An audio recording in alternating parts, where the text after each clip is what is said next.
안녕하세요. 저는 드라마보다 더 드라마 같은 일을 겪은 40대입니다. 만년 직장인으로 열심히 살다가 언젠가 제 꿈을 이루기 위해 열심히 돈을 모았어요. 저는 회사 생활을 앞으로도 몇십 년을 더 해야 한다고 생각하니까 너무 지겹더라고요. 그래서 많은 고민을 한 끝에 늦어도 40대에는 꼭 제 카페를 하나 차리고 싶었습니다. 한켠에는 카페이고 한켠에는 접시와 컵을 만드는 그런 공방을 운영하고 싶었어요. 제가 취미로 자주 만들기도 하면서 그런 생각을 갖게 되었죠. 사실 따박따박 통장에 월급이 딱 꽂히는 게 안정적이고 좋긴 했지만 제 가게를 너무 하고 싶은 마음은 어쩔 수 없겠더라고요. 마침 시기적절하게도 30대 중후반쯤 되었을 때 회사를 더 이상 다니기가 힘든 지경에 이르게 되었습니다. 신입 직원들이 아무래도 저 때랑은 사고방식이 많이 달랐죠. 나름 꼰대 소리 안 듣고 싶고 고지식하다는 소리 듣기 싫어서 프리하게 두는 편인데 지각을 해놓고도 당당하게 벌금 내면 되는 거 아니에요? 벌금도 내는데 죄송하다고 말까지 해야 해요? 이런 뻔뻔한 행동뿐 아니라 점심시간에도 본인 것만 딱 가지고 본인 자리에 가서 유튜브를 보며 웃으면서 먹더라고요. 물론 이게 잘못된 건 아니지만 참 많이 다르다는 걸 느꼈고 그들의 생각도 존중을 해주되 너무 잘못된 부분은 뭐라고 했죠. 그 중간에 끼어있는 직원들 역시 너무 힘들다고 하더군요. 신입들이 자꾸 왜 저런 친구들이 들어오는지 모르겠다면서 본인들 신입 때는 알아서 눈치껏 했는데 요즘은 그런 게 없는 것 같다고 말을 했죠. 그래도 견디고 또 견디는 와중에 야근이 잦아지기 시작해서 안 그래도 힘든데 회사에서 급여를 이번 연도는 동결로 가자고 하더군요. 이유를 물었더니 성과 부분은 다 우수하고 좋으나 회사 사정이 어려워서 이번 연도만 이해를 부탁한다고 말을 했죠. 그런데 그 매출이 점점 오르고 있고 더 좋아지고 있는 걸 뻔히 아는데 바로 저 있고 심지어 직원들도 제대로 안 뽑히고 있어서 인건비도 많이 줄었는데 부려먹을 건 다 부려먹고 돈으로 사람을 이렇게 대하니까 화가 잔뜩 나더라고요. 결국 고민 끝에 전 퇴사를 결정했고 회사에서는 그때서야 급여 조정을 해주겠다 했지만 그게 더 싫었습니다. 애초에 가능했던 걸 아니 당연히 올려줘야 했던 걸 저 한번 떠본 거잖아요. 그래서 과감하게 내려놓고 나와서 한 달 동안은 좋은 가게 자리 찾아보러 다니고 하며 슬금슬금 여유롭게 시간을 보냈습니다. 그렇게 가게 계약도 하고 인테리어하고 하다 보니 몇 달이 훅 지나가고 드디어 꿈에 그리던 공방 겸 카페를 오픈했죠. 처음에는 오픈발도 있었고 지인들이 거의 대부분 와줘서 매출이 좋았으나 조금 지나니까 거품이 쑥 빠지고 매출이 훅 떨어지더라고요. 역시 이래서 자영업은 힘든 거겠죠.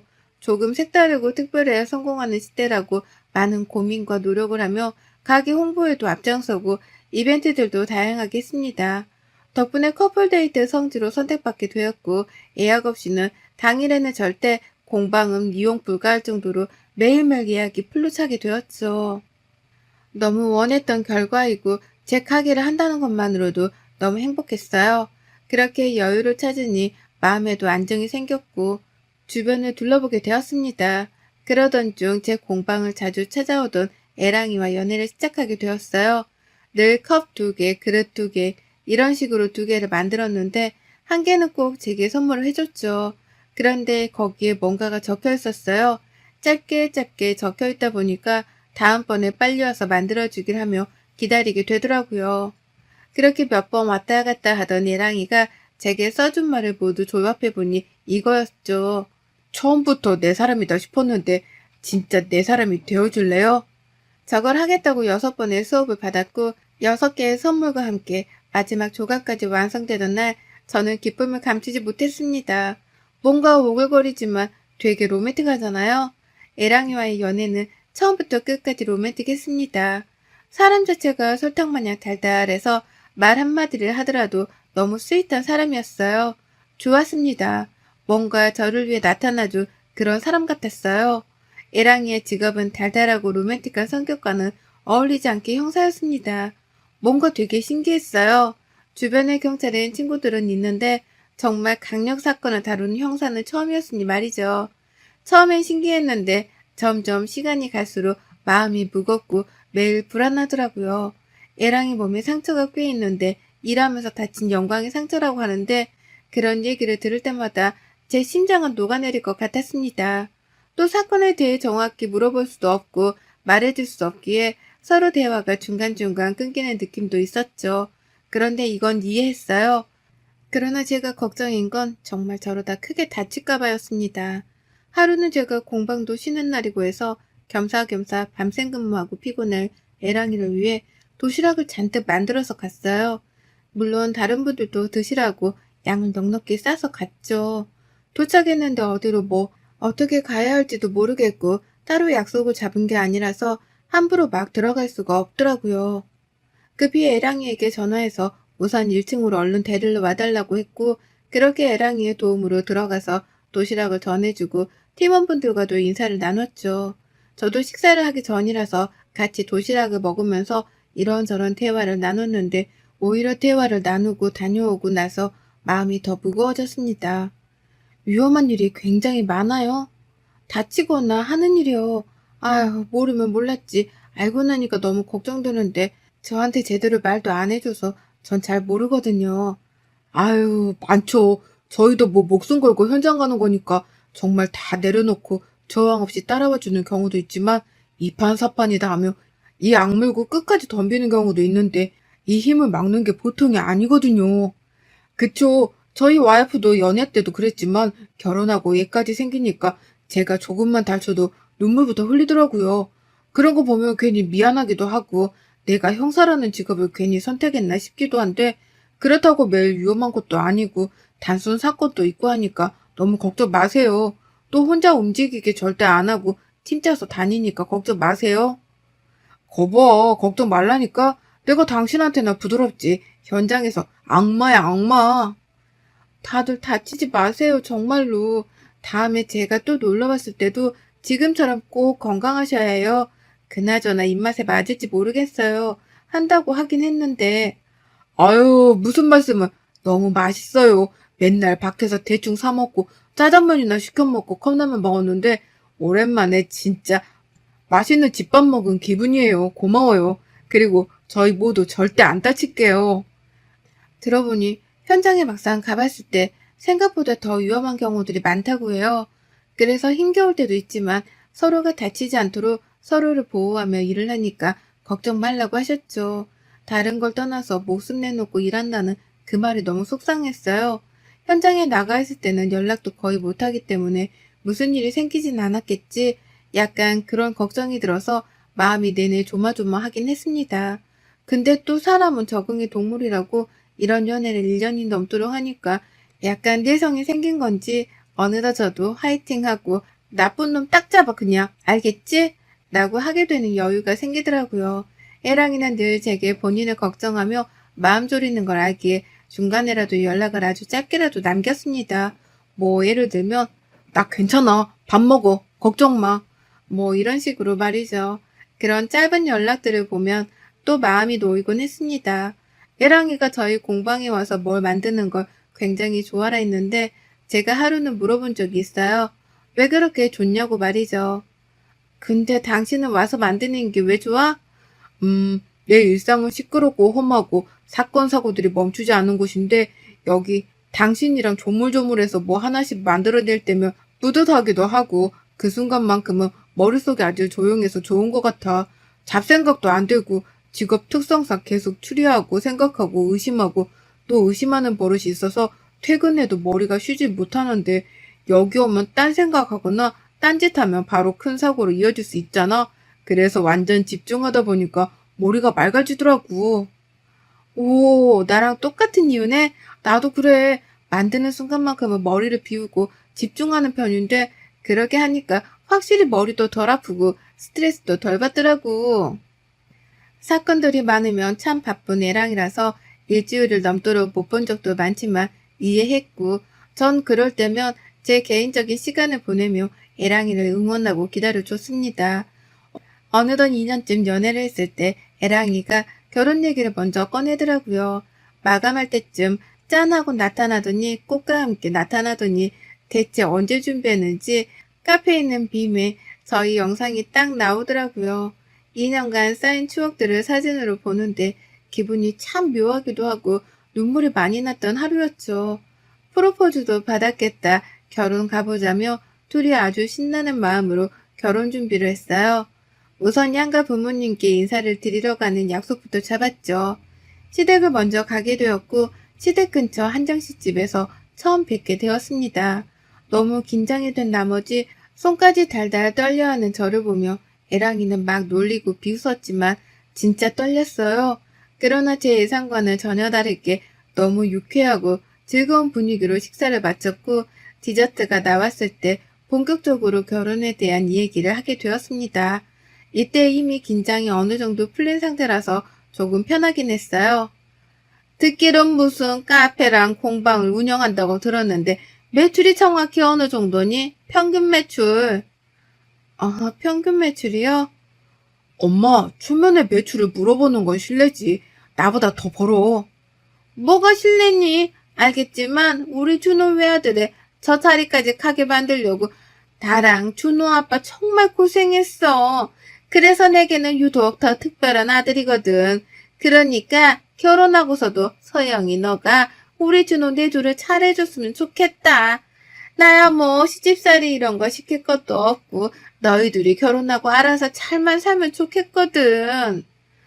네 어머님 무슨 말씀이신지 이해했어요. 저도 많이 노력하고 서로 노력해서 효도를 보답할게요.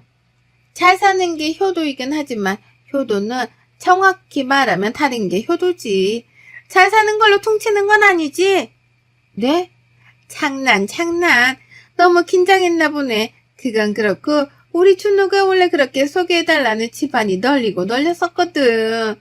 외모에 스펙에 성격에 뭐 하나 빠지는 게 없으니까 다들 사윗감으로 찜해두고 여기저기서 데려가려고 한달이었는데 결국 서영이 너랑 결혼하는 거니까 그만한 책임을 꼭 지도록 해. 긴 말 필요 없고 둘이 결혼 약속한 지금 마음 변치 말고 쭉 문제없이 잘 살아라. 그리고 새아가는 결혼했다고 살림하려고 하지 말고 지금처럼 맞벌이 꼭 하고 요즘 시대는 맞벌이인 거 너도 잘 알지? 네. 걱정 마세요. 저 맞벌이 할 거예요. 뭔가 기분이 좋지 않았어요. 디저트 타임 오기 전까지는 많이 웃고 유쾌하고 막 그랬는데 디저트를 먹으며 나누는 대화들이 너무 날카롭게 느껴졌습니다. 그냥 딱 봐도 시부모는 남편보다 제가 훨씬 부족하다고 생각하는 게 너무 느껴져서 기분이 불쾌하더라고요. 이렇게 따질 건 아니지만 막말로 벌이도 제가 더 벌고 모아둔 돈도 그렇고 경제적으로 봤을 때는 오히려 제가 남편 몫까지 책임져야 했는데 말입니다. 기분이 별로 좋지는 않았지만 그러려니 하고 마음을 비우기로 했어요. 왜냐면 예랑이가 또 먼저 제가 기분이 왜 안 좋을지 이런 말들을 듣게 해서 미안하다면서 아주 디테일하게 사과를 하며 속상한 제 마음을 만져줬거든요. 그러니 또 화가 안 풀릴 수가 있나요? 풀릴 수밖에 없죠. 그 이후 저희 집에 갔을 때는 분위기가 또 달랐습니다. 저희 아빠는 괜찮으셨는데 엄마는 오히려 형사라고 하니 위험해서 싫다는 입장이셨고 반대 아닌 반대를 하셨어요. 어색하게 밥을 먹고 대화를 나눌 때 엄마께서는 솔직한 마음을 털어놓으셨죠. 서운해하지 말고 들어줬으면 좋겠어. 그냥 솔직하게 말할게. 서영이 내 딸이지만 참 야무지고 똑소리 나는 애라서 시집 보내기 참 아까운 딸이야. 그런데 데려온 사람이 강력 사건만 다루는 형사라고 하니까 솔직히 난 싫어. 사고라도 생기면 어쩌나 싶고 매일매일 걱정하면서 살 내 딸 생각하면 또 마음이 아프고 난 그렇거든. 그래서 지금 막 웃음이 나오지도 않고 그렇다고 자네가 싫은 게 아니라서 어쩌지 못하겠네. 미안해. 아닙니다, 장모님. 솔직하게 말씀해 주셔서 감사해요. 저였어도 제 딸이 데려온 남자가 이렇고 결혼하겠다고 하면 너무 귀해서 못 보내요. 그런데 저는 서영이를 진심으로 사랑하는 것뿐 아니라 목숨 바쳐 지켜주고 싶은 사람이에요. 장모님, 장인어른, 여지껏 두 분이서 함께 지켜주신 거 이어받아서 제가 무슨 일이 있어도 제 와이프는 꼭 지키며 걱정 끼치지 않고 몸조심하면서 그렇게 살게요. 혼자일 때는 몸을 안 사려 많이 다치기도 했는데 이제는 저도 식구가 생기는 거니까 제일 뒤에서 몸살이면서 다닐게요. 약속드려요. 그래, 난 남자답고 좋네. 다만 서영 엄마가 말한 것처럼 혹여나 사고가 생길까 그게 조금 걱정이긴 하지만 걱정이 태산인 인생 살면서 일어나지도 않는 일까지 걱정하면서 살지는 말자고. 우리 너무 힘들지 않아? 감사합니다. 제가 정말 잘할게요. 차라리 솔직하게 친정엄마가 말씀하신 덕분에 오히려 분위기는 확 풀렸고 화기애애하게 마무리가 되었습니다. 그 이후 순차적으로 하나씩 준비를 했어요. 저도 애랑이도 아예 계획표랑 준비할 리스트들을 쫙 만들어두고 거기에서 정해두고 거기서 하나씩 준비를 차근차근 하니까 크게 어렵진 않았습니다. 저도 애랑이도 둘 다 바쁘니까 서로 조금씩 배려하면서 시간 있는 사람이 더 여유롭게 준비를 하곤 했어요. 그러다 보니 드디어 결혼식을 올리는 당일이 다가오고 있었죠. 저희는 결혼식 하기 딱 2주 전에 신혼집에 대한 모든 것들이 완료가 되어서 미리 이사도 하고 들어와서 살았습니다. 그래서 신혼집에 들어가서 거의 일주일간은 청소하고 가구 배치도 다시 하고 아주 힘들었지만 남은 일주일은 여유롭게 지내다 결혼식을 올렸죠. 전날에 잠은 제대로 못 자서 설레임보다는 피곤함이 앞서고 졸려 죽겠었지만 정신 차리고 막 준비를 했습니다. 제가 준비를 하면서도 남편은 제 입에 김밥을 쏙쏙 하나씩 넣어줬어요. 물도 넣어주고 말이죠. 정신없어서 하루 종일 쫄쫄 굶을 거라고 하니까 지금 먹을 수 있을 때 얼른 김밥이라도 먹자면서 잔뜩 사들고 왔더라고요. 근데 드레스가 워낙 허리를 꽉 조여놔서 먹을 수 없었습니다. 먹고 싶지만 먹을 수 없었고 그냥 당 충전이나 할 겸 사탕이나 먹고 말았어요. 저희의 결혼식은 유쾌하게 준비를 했습니다. 저희가 정식으로 부부됨을 지인들과 가족들 앞에서 축하받고 인정받는 날인데 막 바보처럼 울고 싶지 않았고 하객분들이 지루하지 않고 막 웃다가 가시길 바라는 마음으로 여러 가지를 준비했죠. 그렇게 하객들 분위기도 최상이었고 거의 무슨 클럽처럼 함성까지 들으며 난리도 아니어서 실제로 다른 모르는 분들까지 와서 저희 결혼식을 구경하셨다고 해요. 저희는 축가를 웃긴 댄스나 노래들을 했고 상황극도 했었거든요. 이제 시기 거의 끝나갈 때쯤 갑자기 시모가 손을 번쩍 드는 겁니다. 당황한 사회자가 왜 그러시냐고 하니까 시모가 성큼성큼 저희에게 다가와서 직원분께 마이크 내놓으라고 하는 거예요. 순서에도 없었고 대체 이게 뭔 상황인가 싶어서 너무 당황한 상태로 있었고 애랑이는 엄마 왜 그러시냐고 막 말렸죠. 알고 보니 시모는 약주를 조금 하셨더라고요. 그래서 술김에 갑자기 올라오셔서 마이크를 잡고 말씀하셨죠. 안녕하세요. 저는 여기 잘생긴 우리 아들 김준호 애미이고 여기는 이서영이 우리 며느리고 나는 최복자이고 내가 올라온 이유는 들려요?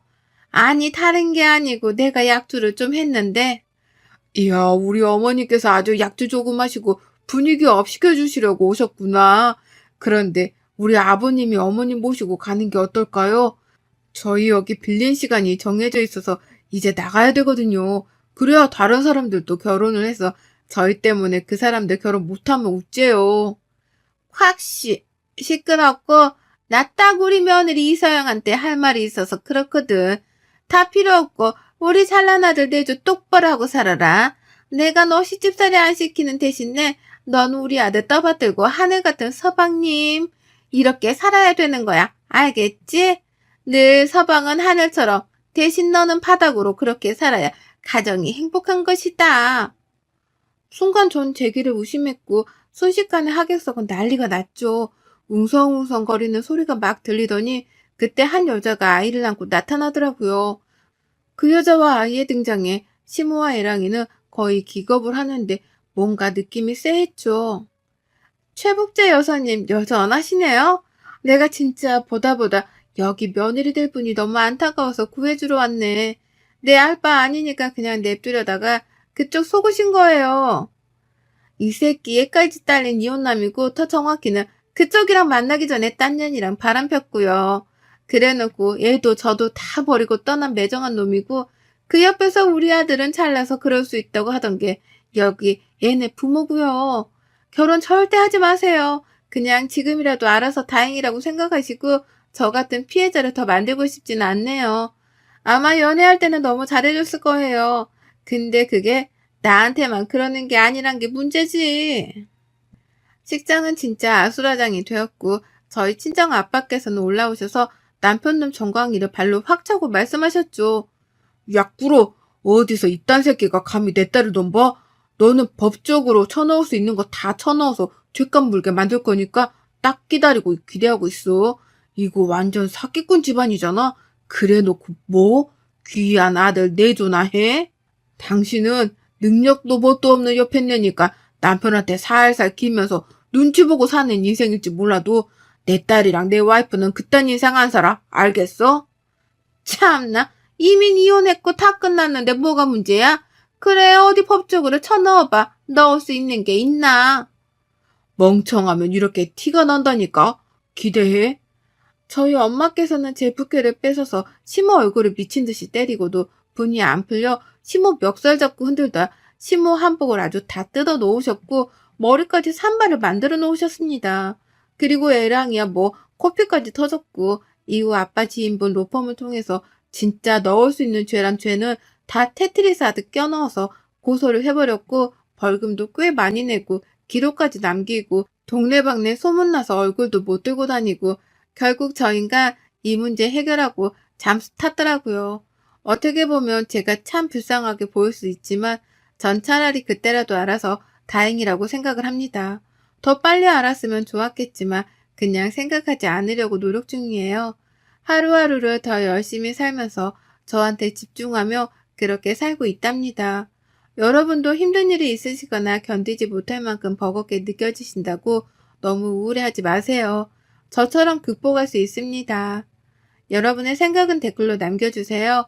오늘도 시청해주셔서 정말 감사합니다.